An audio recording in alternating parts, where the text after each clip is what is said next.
هوبا، امام عاشور بيرد على رضا عبد العال الهجاص بعد تتويجه مع النادي الاهلي بالسوبر المصري. تعال نسمع كده هيقول له ايه وبعدين نرجع نرد عليه رد ناري. يلا بينا. تحياتي لحضرتك يا كابتن سيف، الكابتن امام عاشور واول بطوله ليه مع النادي الاهلي. حلوه شايفها؟ حلوه. يعني احساسك يا كابتن ومشاعرك باينه قوي مع اول بطوله وانت بتلبس الميداليه كمان وماسكها في ايديك كده، احساس مختلف يا كابتن امام. اول بطوله دايما بيبقى ليها طعم مختلف. طبعا الحمد لله انا مبسوط جدا النهارده الحمد لله. بشكر اللعيبه الرجاله دي وبشكر الجمهور العظيم ده والجهاز الفني طبعا. والحمد لله يعني انا اتعودت من ساعه ما جيت النادي الاهلي راح بطوله هيجي قدامها 10. انا اتعودت من اول ما دخلت النادي الاهلي بسبب اللعيبه طبعا، والحمد لله ببارك لهم النهارده على الفوز. كابتن امام يعني هدف فتح، يعني زي ما بنقول فتح الطريق للبطوله، الهدف في مباراه سيراميكا كليوباترا النهارده كانت مباراه قويه جدا.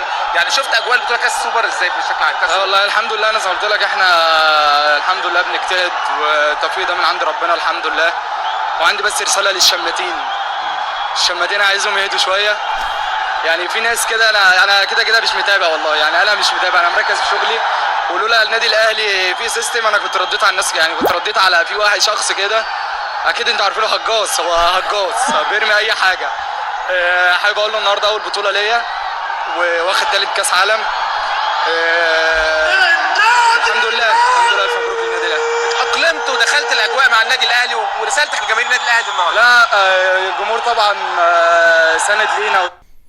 طب الصحاب، بعد ما سمعنا امام عاشور وردوا على رضا عبد العال، عايزك تعمل لايك للفيديو ده وتشيره في كل مكان. ورسالتين عايز اقولهم لامام عاشور: ما تركزش مع الناس دي يا امام، احنا موجودين هنرد عليهم وهنرد عليهم بقوه. زائد كمان اعلام النادي الاهلي الكابتن اسلام الشاطر، اي اعلامي في النادي الاهلي هتبص تلاقيه بيرد عليه. فركز انت في الملعب عشان تجيب لنا بطولات، وعشان ترد عليه رد عليه في الملعب وتتوج ببطولات وخليك احسن لاعب في المباراه عشان خاطر ترد عليه في الملعب. لكن هتطلع ترد عليه وتقول له الكلام ده، انا مش عايز كده، وعايزك بس تركز في الملعب ما تردش على اي حد. وهنا رسالتنا لرضا عبد العال: قول الحق يا رضا عبد العال، قول الحق. زي كمان بلال علام، في يعني بلال علام الزملكاوي اللي طالع بيعلق على قناه ابو ظبي الرياضيه، بيقول امام عاشور ما اداش 30% من ادائه اللي كان بيأديه مع نادي الزمالك. لا، انا عايز اقول لك ان امام عاشور اي نعم احنا منتظرين منه احسن من كده،